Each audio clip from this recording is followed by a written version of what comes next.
How you doing, guys? Just wanted to give you another video and update on the E3 stuff. So far, it's been amazing for the PSVR. Unfortunately, not many things that are just blowing my mind coming out for the Vive or the Oculus, but a ton of stuff coming out for PSVR. So here's my notes thus far.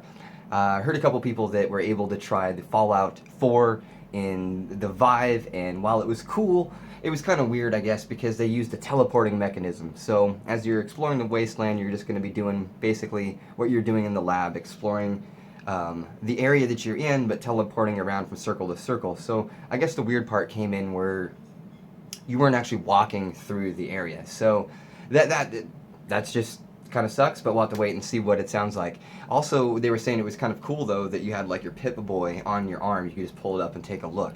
So that sounds awesome. Also, Star Trek VR, they announced that that's going to be coming to the PlayStation VR, and that's also going to be coming to the Vive as well. So it's not just an Oculus thing. Nothing's really been shown for it. Some people have seen other people playing it. I haven't really seen too many people talking about it. It really looks like it's going to be still a very short experience, but it's cool that it's going to be going around to the other consoles or other devices as well. And that also makes me wonder, based off of PSVR having so many amazing games, are we going to see more of those coming over to the Vive and the Oculus? And if so, does that mean we're going to be having lower quality games? Because technically those consoles don't have the same power that we have even on our 9800, and now people are getting rid of those and getting 1080s. So do we really even need the 1080 when we're going to be getting a bunch of games ported over? I don't know. What do you think? Let me know. Also, the Batman game, apparently it's awesome. People are really enjoying it. I guess you feel like Batman. Now, it's not an action game. It's a murder mystery. You're investigating the death of Dick Grayson, so Nightwing, used to be Robin. And you go around, you pick up objects, you throw batarangs, and what they're saying though is it's only about an hour long to finish it. Yeah, you can play it another couple of times to see all the different story details and such, so I could see up to 3 hours, but still, what we're really hearing almost all over the place is that these are very short experiences. Well crafted, but very short experiences. So a lot of the games though from the PSVR, like Robinson, it's a not time travel game. I guess you're a kid crashed on an alien planet that has dinosaurs with a robot. It looks freaking incredible. I hope this comes to the Vive or the Oculus. Wow, just looks super awesome. Final Fantasy, I guess people are saying, it's really hit or miss. It's kind of kooky and weird how they have it set up. It's not like any other traditional Final Fantasy game. A lot of good things coming out about Resident Evil though, so people are really enjoying that experience. And then Battlezone, the old retro arcade shooter where you drove around in like vector graphics and shot up tanks. People are loving Battlezone. I guess it is going to set the new standard for how games are controlled and so on and so forth. They're just really doing a really good job. Heard tons of good stuff about Battlezone. Also, Psychonauts is coming also to the Oculus, and I'm hearing some really good things about Psychonauts in VR as well. Now, the PSVR is also getting the PS Aim VR, which is going to be a gun controller that you'll be able to stick your controller in and then use it like a gun. And it's going to work with that game Farpoint I was talking about. And Farpoint, the way you'll control it is you'll have the thumbstick. So we've kind of been there before in some of the other games. Can't remember what did this in the past, but I know I've had something that was like that. But anyways, you're going to be basically controlling it with the thumbstick on the gun controller, and that controls your movement. People are saying it's kind of disappointing and not fun though, so not really looking too forward to that. The OSVR from Razer, people are also saying it's going to be really hit or miss. Yes, it does have very similar specs to the Oculus and the Vive. The only difference is, from what the developers said, is it's not going to be room scale capable, so you're not going to be playing the blue or actually walking around and doing things like that. Now the funny part is, and this is where it's going to steam up the Oculus guys, is they said it's going to play basically all of the CV1 games. So, and it's going to use a sensor that's very similar to the CV1, so not fully fleshed out like the Vive, more of a seated experience.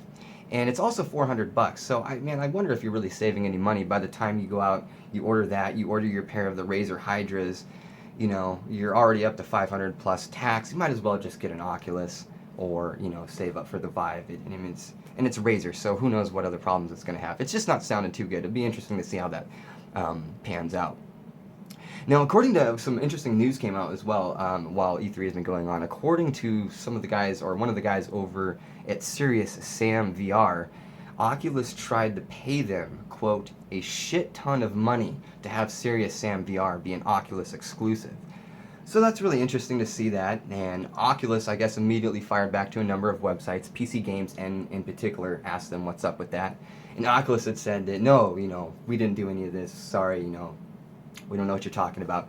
So it is kind of weird. I highly doubt, like, with what they're going through, we know they've contacted somebody at some point. I don't know if you've heard of the game Giant Cop that's now an Oculus exclusive. Well, it used to be coming out for the Vive and the Oculus, and some stuff went down on Reddit, and you can go on Reddit and just type in Giant Cop and you'll be able to read about it. But it pretty much sounds like Oculus knocked on their door, said, hey, we'll give you a fuck ton of money for this to be an exclusive.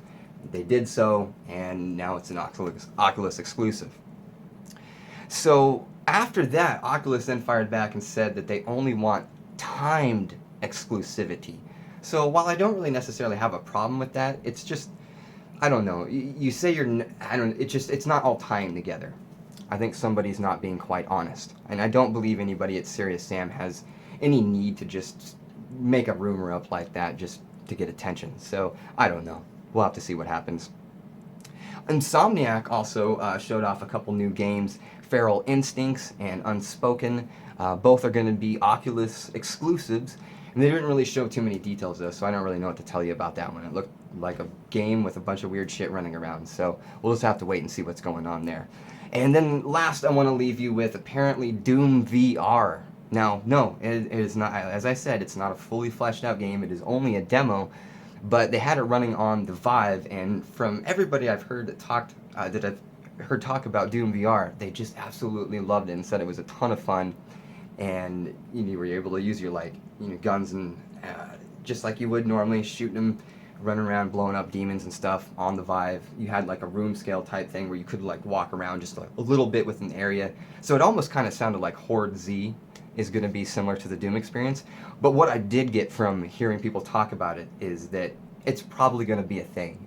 If they've gotten that far and they've developed it that much, they could easily take what they've already made and just port it over to Doom 4 and say, hey, we got a VR edition. Again, I expect that to be all the rage in the coming years of VR editions, dating back to who knows when the fuck, and which I have no problem about. I would love VR editions of games. So anyways, guys, hope you have enjoyed this content so far, and I'm going to have another E3 video out tomorrow probably. I was hoping to get this video out yesterday, but it just got... I was hoping there was going to be more to say. I was hoping I was going to wake up to Half-Life 3 and all these amazing Vive games to talk about, and Oculus games, and man, it's just been PSVR. I think I'm going to have to go get a fucking PlayStation. God damn it.